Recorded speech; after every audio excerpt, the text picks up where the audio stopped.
To me. Okay, stop talking about that.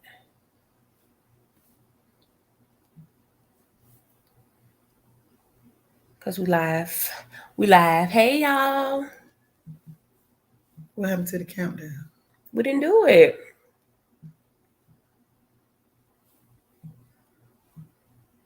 You're not gonna talk to the people? Duck, it ain't nobody on there. It don't have to be nobody on there. Oh, okay. It's just us having a conversation. Hello. Welcome to Live It Out Inc. Thursday night. We are back, baby. We are back live and in color, and we are ready to get this thing rolling. So we want to welcome you guys. Come on in, click like, click share, to subscribe to our YouTube page, all those wonderful things that we asked you guys to do when we were going live earlier this year. It's so glad to see you. We're glad to be back. We have some awesome things lined up. Tonight is our officially welcome back segment. Tell them what took you so long to come back to your show. We were on hiatus.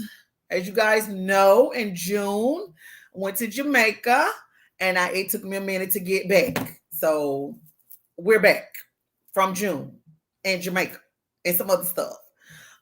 So now we're back and we're ready to work. We're ready to heal. We're ready to educate. We're ready to celebrate, and we are ready to live it out. Live it out. And tonight is going to be me and my beautiful co-host. This is the Duck and Janice show. I don't do oohs and ahs. Beyonce and them. Okay, Beyonce and them. I don't do oohs and ahs, boo. Okay, you better ask Aretha. So, Duck, what do we have? Oh, I'm sorry, Christina. But first, let me tell y'all, thank y'all for coming back. Let's see who's watching. Somebody done already commented. Hey, Kate. Adrian. Hey, Diamond. Hey, Jessica. I miss you, Adrian. These masks breaking my face out. Kevin Brown, what's up? Tell Tay to join in because I need to see him in the chat. Adrian, welcome back, boo. Jessica, welcome back, boo. So glad to see you guys. Yes. We are live on Instagram now. Okay. So it took us a little while because we took off June for our summer vacation. And then I had another vacation in August. And then I got sick with COVID because we were supposed to come back in September. September. Then I was out that month with COVID. So now we're back full swing, ready. For this month, it'll be me and my co-host. I'm co-hosting with her. Okay, get it right. Get it together.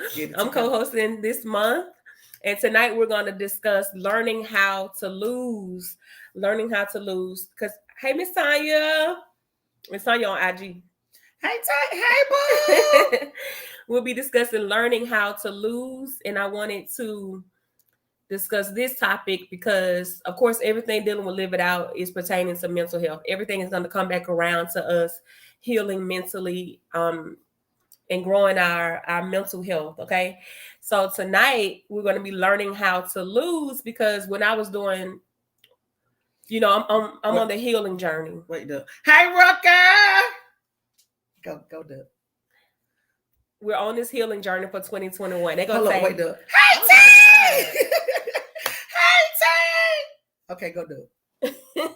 We're on the healing journey for 2021. And then when I was going, like, you know how you look back over your life and like if you were in therapy, they have you go back to your childhood to see where things all began. So when I was looking at all the L's I took in life, like losing my job, losing my grandmother, having to like give up on a career, and just how you kind of take on when bad things happen or when you have to pivot or shift your mindset to something different. Now, if you don't handle that well, you become depressed. Things happen. You become more anxious about stuff. I'm not searching. I'm just trying to make sure I'm making sense to people because when you say lose, I don't want y'all to think that I want y'all to lose in life. No, I'm just saying when you lose out on something or when you lose a loved one, when you lose in a relationship or you have to. Hi, Miss Tucker. Okay, go do it. This is a serious conversation I'm It trying to have is. with It's so people. serious. We're going to get to greeting people Okay, but in a I'm second. sorry. So think of the word, while we're having this discussion, think of the word lose when I say that as when things don't go as planned. When things don't go as you plan, what do? Do you melt under pressure? Do you get depressed? Do you fold? Or is that like a learning curve for you to get better, to go harder, to after what you want? My first question tonight is one of my least favorite questions that they ask kids. And then so many teachers on here tonight. I'm happy that your squad is on here. That Janice's friends are tuned in tonight. What? The number one question that they ask kids is, what do you want to be when you grow up? What do you want to be when you grow up? And in the chat, I'm gonna ask y'all to respond to this question. When you were a kid, what did you want to be when you grew up? Not what you are now. When you were a kid, when they asked this question first, and when you was 5 years old, then when you were 10, then when they was doing career day in middle school, what did you want to be when you grew up? I'm gonna wait for some responses. What did you want to be when you grew up? I've always wanted to be a teacher because I was the kid that played school, all that paper and playing with books and just teaching. And I just, whenever they asked me that, because I admired teachers. I had some teachers that really inspired me, really, because I didn't want a whole lot of people to look up to, but a teacher was like, back in the day, back when we were growing up, teachers were very prominent. Like, teachers were like people that we really, that we kind of put on pedestals. We used to put teachers on pedestals back then. They really meant something to us. From the mean one to the most sweetest teacher, the one that could check you and still love on you. I've always wanted to be a teacher. I used to say, I want to be just like her. I want to be a teacher just like her. I think teachers are so cool. However, I didn't think that I would be a teacher of young children. I always wanted to teach teenagers. I've always wanted to teach in the high school. And Ruck up laughing because you say you wanted to be a singer. Don't crush your dreams. Say, Ruck. Say, that was one of mine too.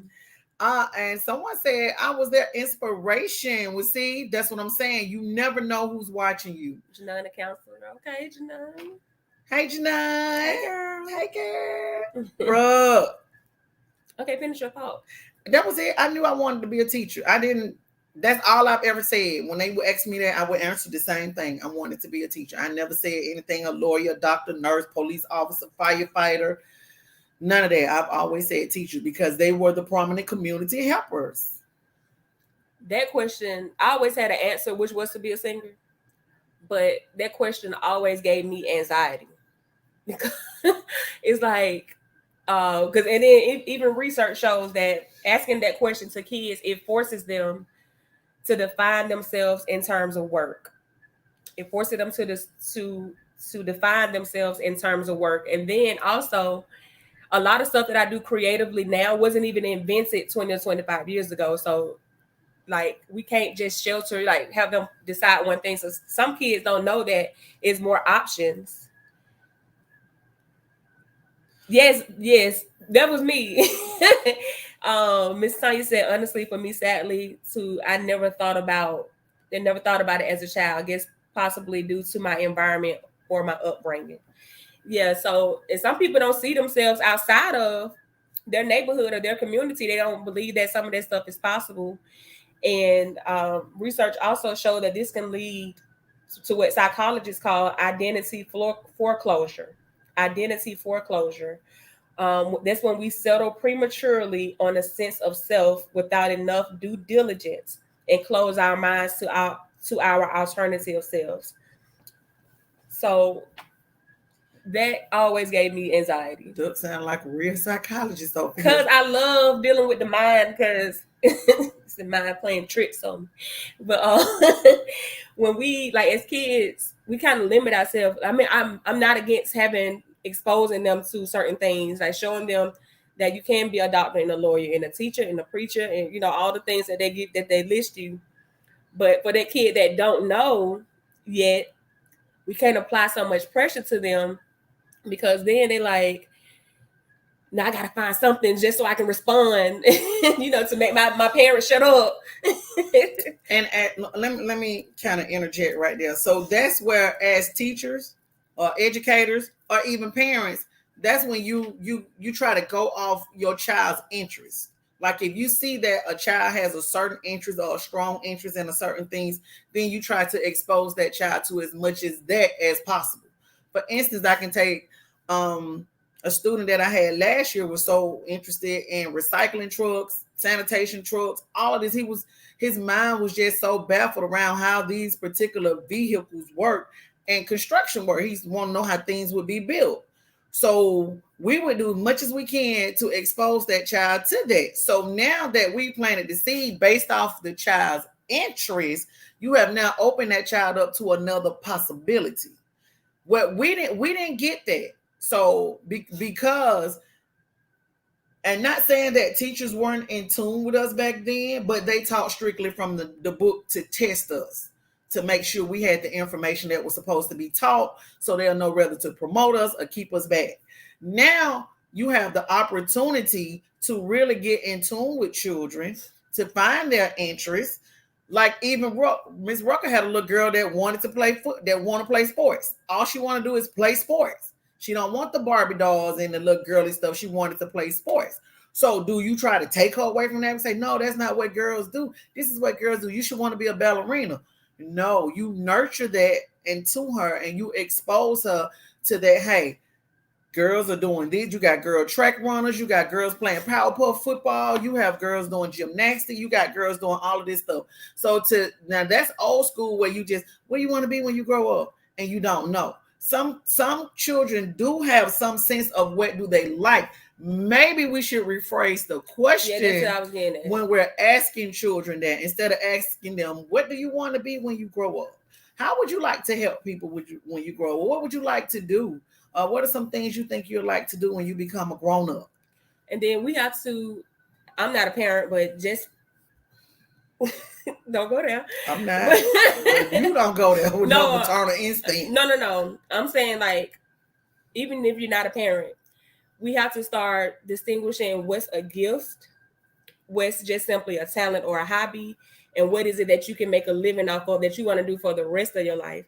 Because some kids are planning to be a basketball player, but in their, like, it's not gonna happen for everybody. You know what I'm saying? Exactly. It's just, we have to start having those conversations with the kids. Okay, now this is good, but is this what you wanted to make a living off of for the rest of your life? If that's the case, then go hard after that. But some of it is just, we need to distinguish what's a calling on a person's life, what's a gift, and what's just a talent, and what is it that is going to be your career move. Well, even when you talking to kids like that, this day and time, well, these type of kids that, and we were just making a joke before we got on about Whitney Houston, but I'm gonna save it for later. Anyway, these kids need to be exposed to as much as possible.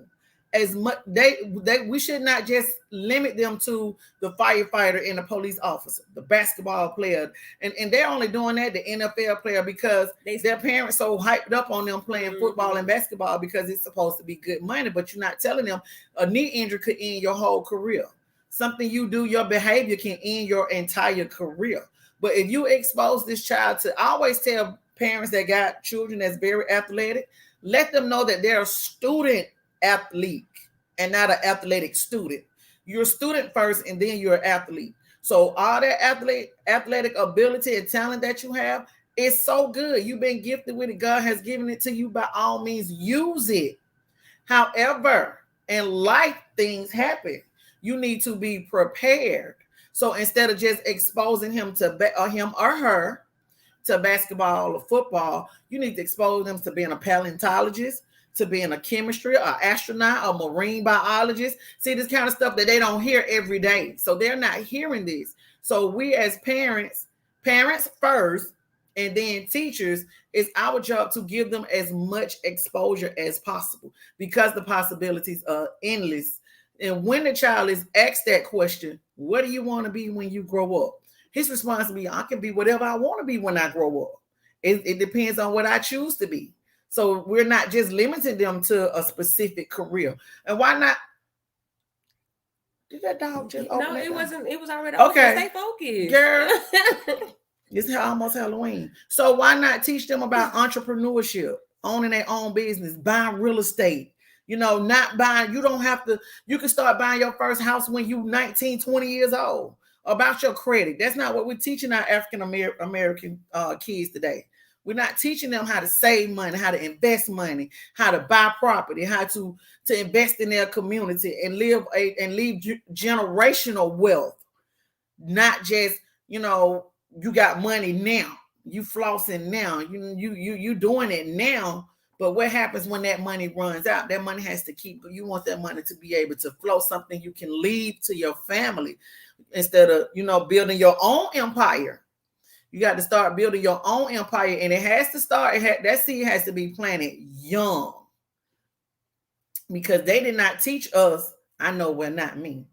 I was not taught about good credit and bad credit. I was not taught about how you purchase your home. I was not taught about savings and loans and checking accounts and all of that. I learned that stuff as I was growing up. I learned that stuff really in the streets. And at this point, I could have been a long way. I would have been accumulating a lot of property if I knew how, if somebody would have told me about that. So let's pivot a little bit, because for that kid that do know at a young age, and then when they graduate high school and when they graduate college, when they work their whole career, their whole school, what they call it, scholastic career, and trying to achieve this one thing. They went to school, the parents paid for the schooling. The whole everybody in the family are doctors, and they trying to do what's best for the parent, and it's something that they really want to. But what happens when now you work so hard and it don't happen for you? And then that's what I'm getting at, where now you have to kind of change your, because life can happen. Maybe they end up having a baby, or they got married and now they husband is the primary. They had to put their dreams and stuff on the back burner. And now you feel in some kind of way because everything you worked so hard for, you can't have it. Even if you just had like an accident or something, now you're kind of paralyzed when you can't do it. You can't run track no more. You know what I'm saying? So that's when your mental state comes into play, and your emotional state. So if we're so busy building on the physical part of people, or children, or even adults for that matter, and you forget to take care of your mental state, it goes back to when the world went into a recession, and all those people back in the 20s, when it was a Great Depression, when they was killing themselves, when they having money, when Wall Street crashed and folks were jumping out the building because in their mind, how do I live and I don't have any more money? My life is over because I don't have any more money. I don't have any more stocks and bonds, because you was primarily focused on just making money. And when you lost it, you did not know what to do with yourself. So, mind you, while we're educating and exposing children to all this physical stuff and physical happiness and tangible things that we want them to accumulate and living a good life, a good, healthy life, all that is awesome. But you got to nurture the mind as well, the mind and the heart. You have to nurture that as well. Because when they lose it, when they take that L, they're not going to know how to chunk it up and keep moving. They're going to stay in that loss. Mm-hmm. You're going to stay in that loss, and that's what's going to cause you to be depressed, and anxiety going to seek in, suicide and all that stuff going to seek in, because you don't have no coping strategies. You have not been taught how to cope with life when life hits you with a blow. Mm-hmm. So we have to, even with our mates, even with our adult children, people around us that we love or we like real strongly, you want to invest in their mental, you want to invest in their mental health so they can deal, because life is going to come. Life is going to happen. But we need to equip, especially our children, because right now what we're dealing with, and this is off subject a little bit, but I'm going to throw this in here right quick and we're going to move on. What we're dealing with is a bunch of teenagers and young adults who have no idea how to cope in this society. Nobody has given them any strategies, any coping mechanism to deal with not having money, or not being able to finish school, or having learning disabilities, or having social and emotional learning disabilities and all of this, they don't know what to do. They don't know how to channel their emotions. They don't know how to deal with all these different feelings they have. They don't know how to stand up for themselves. They don't know self-love. And they out here, they robbing people, they joining gangs, they wreaking havoc on the community, they breaking in our houses, and they doing everything just to kick and survive because they have no coping strategies on how to stay on a job. They can't stay on a job because they can't get along with people and they got a problem with authority. So now you cussing out you fight with your coworkers, cussing out your manager, you leave off the job. You got to get you some money. So what you going to do now? You're going to go to the streets and take it. So we got to give them more than just the physical aspect. We got to give them the mental health part and the emotional part. Oh my goodness. And men as well. Men need to be emotionally educated on how to deal with some of their feelings, because they can be a little petty sometimes. But move on, Doug. We can stay right there if you because I'm about to get on my soapbox. But we're talking about taking L's, and I can really relate to let me say loss. That's my street term. I'm sorry. I know what it's like to take a loss. So, and if you don't have the mental capability to deal with that loss, it can be very devastating. Yeah, gut wrenching. But just like you were just talking about relationships, like, let me give him a good smack. No, that wasn't good. Okay. So when we are in these relationships, and then, because I've heard breaking up, like with somebody that you've been in love with, it's kind of like a death. I mean, you have to go through like the stages of death to get over somebody that you really love. It's the stages of grieving. Stages of grieving. Thank you for the technical term. You're welcome. Stages of grieving.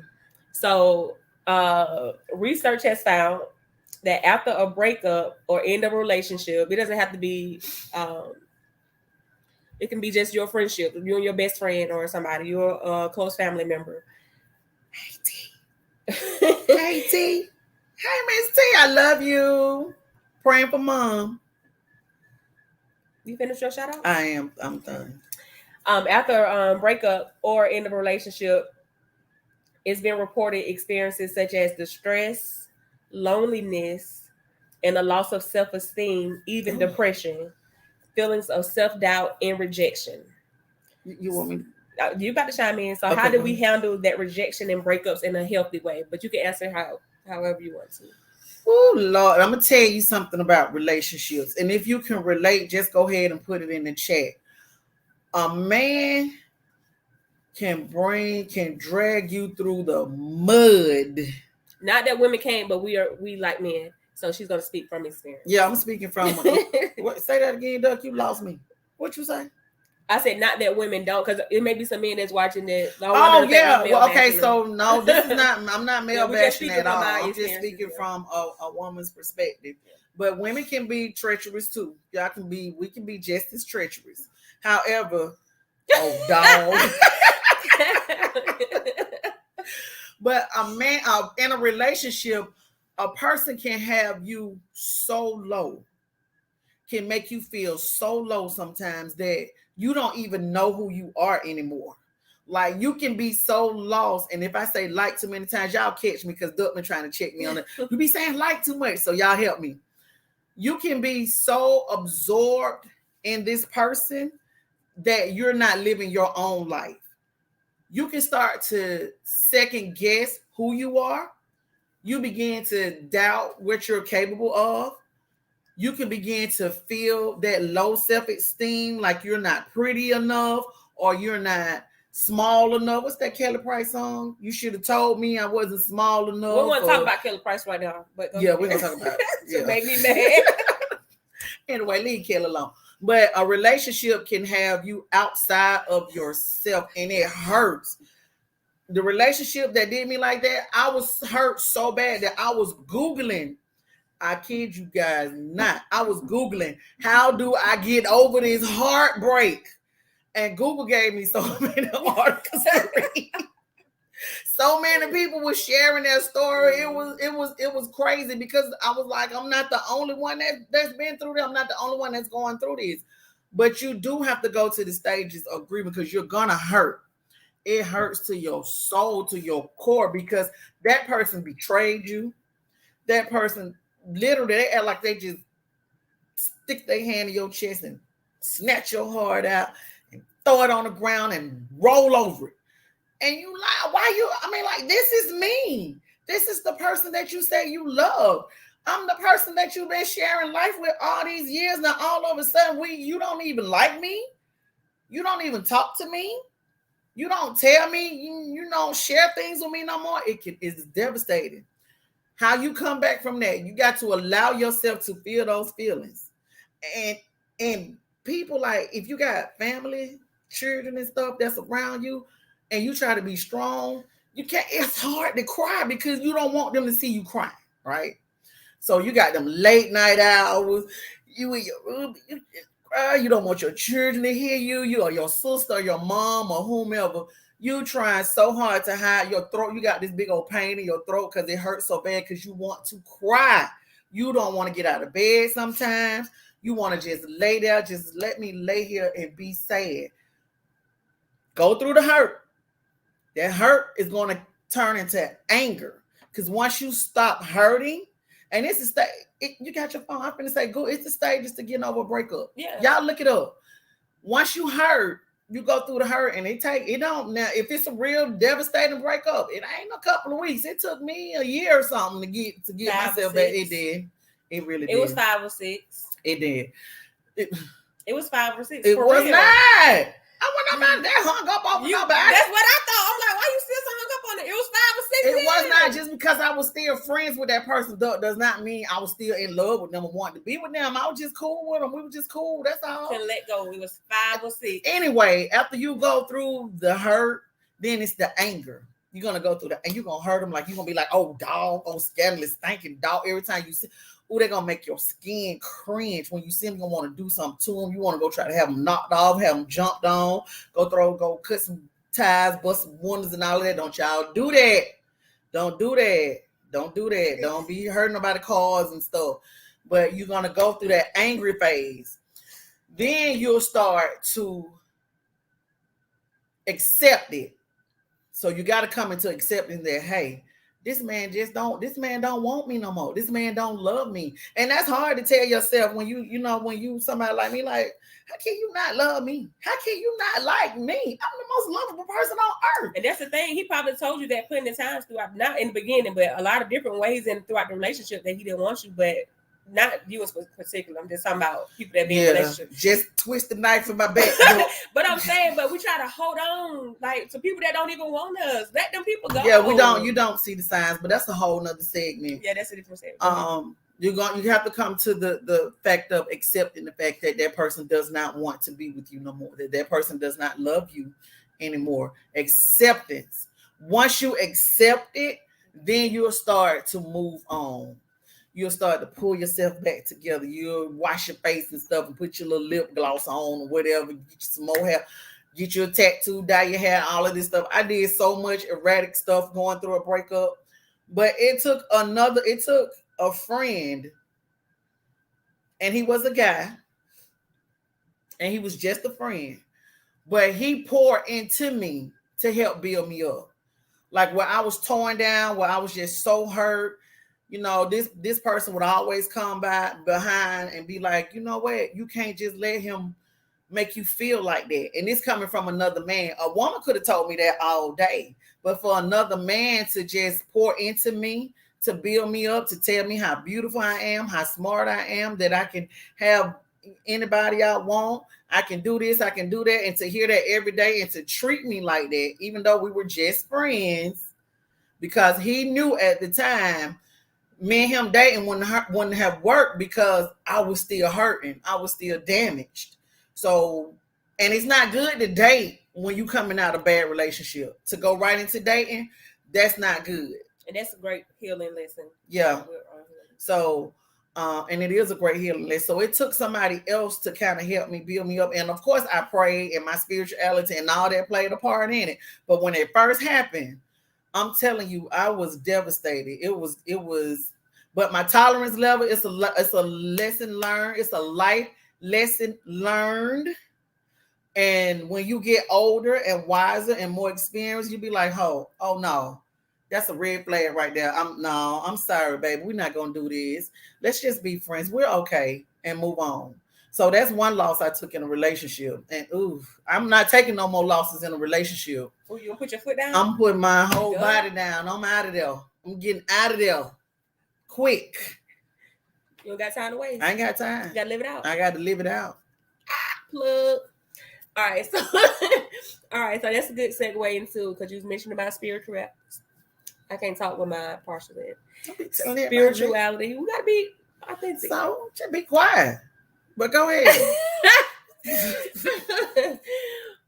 Spirituality. When we pray for something, ask God to heal something, do something, help me in this area, and He don't respond the way you thought that He was going to respond, and you feel like you lost, or you lost out, or missed out. But of course, anything He gives you is going to be better than what you prayed for. But here's the thing, though, and here's the thing: we can say, God, please just show me that this man is not for me. Lord, just show me if this the person who I'm supposed to be with, or whatever. All these things we ask God to do it, He does it. But when you sow into yourself or into your feelings or what you want for yourself and not what God wants for you, you lose track of that. And everybody is not there. So I wasn't there. So I'm saying here, God, please just give me a sign. Angels were standing in the middle of the street with flashlights, gleaming red and white light. That's not him. That's not him. And I still did not see it because I wanted what I wanted. And I wasn't willing to accept that God had already showed me that this ain't who you're supposed to be with. I got something better for you.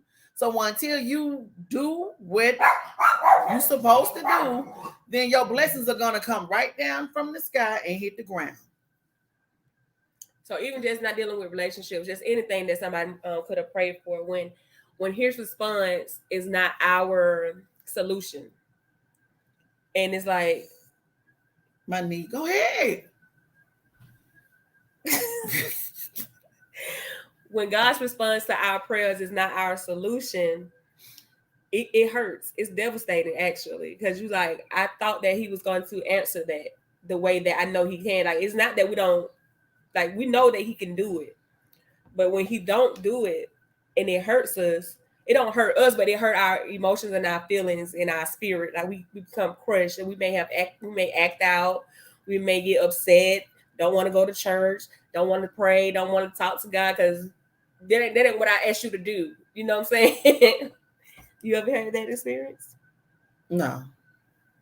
I did when, of course, when my grandmother passed away, we was praying that it would turn around, and His response wasn't what I thought it was, what it should have been, and it was a lot of times that I acted out against something that didn't go my way. Well, even with that, with my mom, and I had the thing with God when I was like, why wouldn't you heal her? Like somebody I know go hard for the kingdom. When somebody praying 18 hours out of their day, or they wake up laying down all through the day, that's all they do is pray and try to tell somebody about God, and preaching from their sick bed, preaching from a nursing home. Her whole life was centered around Christ.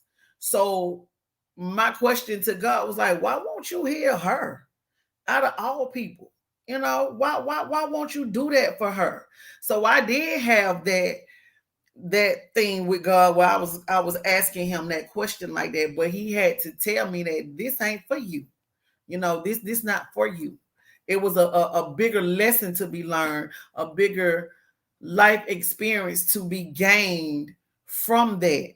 So everything about my mother's death was spiritual. It was nothing in the flesh, nothing in the carnal. Everything about my mom, everything that happened to my mom from her sickness till she died, it was very spiritual. God had never left me, even to the point when we talking about taking a loss, and I done shared this before, even when I felt like that man was supposed to be there for me, because I had been there for him all the 11 years, off and on. I've been there for him, everything. Never not been there.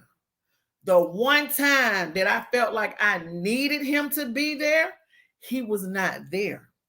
He was somewhere down somewhere in somebody's swimming pool with some other woman posting on social media. It sounds like you still got a little Hold on, resentment. I mean, don't, hey, let me be mad.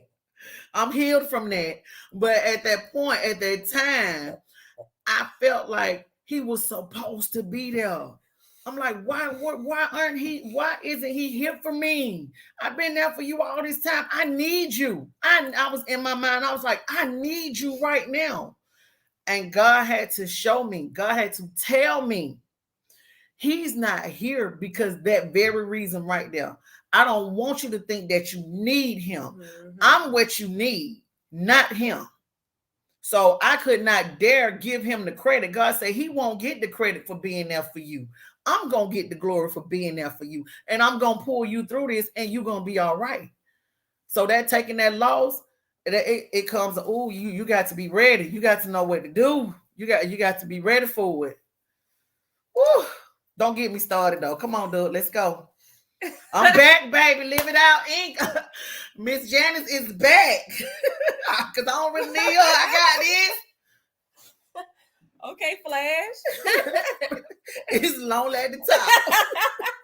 I love our heartbeats. But go do it. Hurry up.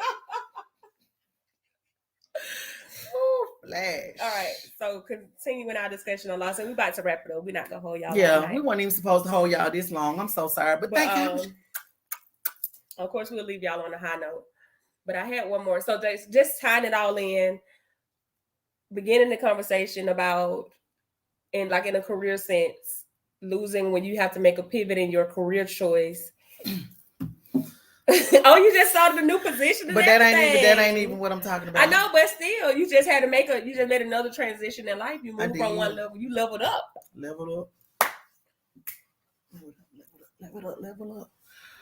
And then talking about relationships, losing in relationships, and how you can be redeemed from that, and how you can heal from that, and still live your life and still live it out. But you have to grow. The whole thing is to live it out. Yeah. You've grown through and learned many lessons as you are living. If you stop living, if you give up before it's over, before the end of that story, you won't get to the next chapter where it's all good. You know, where you got to keep going. Yeah, just got to keep pushing. Keep going. You got to keep going. Push. You got to push. You got to push until you get it right. We bad, baby. All right. But yeah, seriously, don't give up. You got to keep moving. You got to keep moving. When you stuck in that bed, when you land in that bed, even when you sick, when you depressed, when you felt like you're overwhelmed, like you just can't take it no more, you got to push yourself out of that bed. And I had an older lady tell me today, and I think she was like 70-something years old, and she said, when I do retire, I'm not laying down. She said, I'm not going to lay down. I'm not going to lay in that bed. I'm going to get up every day and I'm going to do something. So when you feeling overwhelmed and depressed and all that stuff, we got to keep going. You got to keep pushing. You got to keep wanting to live. You got to have that will to live, because if you mentally give up, the body is going to physically give up. So you got to have that will to live. You got to find something that's worth living for. You're worth living for. You are worth living for. Right now, push, Miss Saints. Right now, push. So your kids, your husband, your career, your calling, your purpose, your ministry, whatever you're doing, you got to find that will to live and to keep going. Because at the end of the day, when it's our time to go, it's our time to go. We're gonna go. When God calls us, we going. But that does not mean succumb to your circumstances. Don't let these circumstances take you out. Rise above that madness that's going on around you and keep living your life. You're worth it. You deserve it. You deserve everything you want to live for. All right, we're going to close with 5 things that we can do not to lose hope. What to do when we are feeling like we're losing hope. So we're going to close out with that. But just to piggyback on what you were saying, But go ahead. Look, I can't talk. To piggyback off what you were saying, also we have to kind of check in with each other Oh, and like authentically, not like, hey girl, how you doing? All right, I'm good. All right, holla, bye. Like if it's somebody that you love and care about, pause, like, and give them a chance to respond instead of just going throughout our day. Like, all right, see you later, talk to you. Like it just gets so robotic that yeah. people don't even feel comfortable expressing themselves anymore. Yeah, and then if you see like if it's somebody that you close to or somebody that you see every day or you're around and you know something looks off about them, maybe you don't check in public around everybody. Mm-hmm. Maybe you see them by themselves or you get them a little call or a little text. Hey, I saw you today. You didn't look right. Is everything okay? I asked the lady today. I said, hey, hey mom, how you doing? Are you okay? She said, yeah, but not really. So that was the door. She Mm-hmm. opened the door for me to just stop and have a conversation with her. And come to find out, her nephew had just got shot. And her nephew had just got killed somewhere in Decatur. And she was trying to go through it with her sister. She was trying to get to her sister, but she had to come pick up her child. And it was just all weighing heavy on her. So I said, just stop, take a minute. Let's just breathe. Let's just breathe so you can get some of this anxiety out of you before you get to your sister because she's going to need your support. She's going to need you to be strong for her. So just those quick check-ins. If you see somebody that looks off, hey sis, you good? I saw you today. You weren't looking right. Something you want to talk about? And if they tell you no, then it is what it is. Don't keep pushing and prying. You open the door for them to come talk to you. All right, 5 things when we want to lose hope. Realize that you are not alone. What we just discussed, that get you a sister circle, somebody that you can connect with, somebody that you trust to express your emotions. I know she's on the phone all the time. I'm really not. She's on the phone all the time, and people just vent to her, and like she's a safe place for a lot of people. I say that okay. For her. So you thought I was going somewhere crazy? Yeah, I thought you. She's a safe place for people to vent to, and you do that well. Don't. Thank you, Doug. A compliment from Doug. Y'all put up some hand claps. Thank you, Doug. Number 2, speak to someone about your feelings. Of course, we are all for therapy, all for going to see a psychologist. I cannot talk to that, a psychiatrist, a psychologist, whoever that you need to talk to. Find someone that matches your fly, that you feel comfortable with, to express yourself, for them to get to the bottom and the root of how you're feeling and your emotions. Why did you feel this way? And for your kids too. So And check in with your kids you can do too. it. You know that family therapy is also available for people that want to do that. Thank you, bro. don't help her. All right, number 3. Think only in terms of today. That's back to our beginning of our discussion where they're having us think 20 years. Or what do you see yourself in 10, 20, 15 years? What Cleo said, trying I'm to just trying to get through the day. Why is Atlanta, bro? Trying to get through the day, boo. But yes, think only in terms. Don't try to think and try to solve the problem that you're not even facing right now. Don't make up the the narrative or the conclusion in your mind. Take no thought for tomorrow because tomorrow will take care of itself. Preach. Number 4, speak to yourself like you would speak to a friend. Hey, queen. Hey, girl. Girl, you doing a good job. Hey, you doing a good job. Girl, you doing a good job. Hey, you doing a good job. Go ahead, though. I'm on the road tonight. I missed y'all. All right, number 5. Still roll. Okay. Connect to the bigger picture and larger purpose for you. That's bad. For me, that's spirituality. Connecting to the big picture because it's not about us at all. And as soon as we realize that it's really not about us, we can talk all day, all night till we blue in the face. But when we come to the realization that it's all about God, at the end of the day, it's not black against white. It's evil against good. Mm-hmm. It's evil against good. We fighting against evil every day, whether it's somebody black, white, Chinese, Korean, whatever. It's the evil against the good and our flesh against our spirit. Mm-hmm. On trying to live right and do the right thing, trying to live a righteous life, trying to live our life aligned up with God and to get through the day.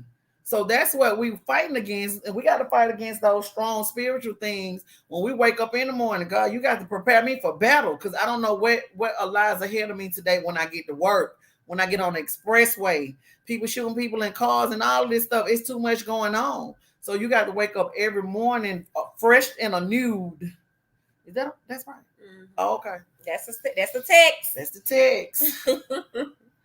But that's all we have for y'all tonight. That's all we have. Can you guys throw your L's up in the chat? Throw your L's up to all my queens. Yes. And kings. And kings. And princesses and prince. It's some kids that may watch this that may need to hear this. This is not a kid. It doesn't matter. They may somebody kid may be in. If it's a teenager, then yeah. But it's not children. We want them to watch. So they can think differently. Little children are carjacking people. These little kids carjacked this man over there in northwest Atlanta. They was acting like they needed a ride somewhere, and he was telling the boy, "You know, you too young to be out here asking for a ride." His friend came up with a gun on the other side, and they took this man's car. That's why they need to be watching Live It Out Inc. And he said they were babies. Thank you for the L's. Thank you for the L's. Live it out. All right, so we'll see y'all next week, same time, right here on Facebook, YouTube, and IG. Thank y'all so much for supporting us. Oh, next year we're celebrating our 5-year anniversary, so we're going to have a big bash. So prepare yourselves. Is it a black tie there? It's going to be a black tie, very classy and elegant, probably a live band, and our squad. Y'all get ready. Y'all get ready. All right, y'all have a good night. Have a good night. Mwah. Let's log off on IG first. Bye, Miss Tanya. All right. That's a waffle.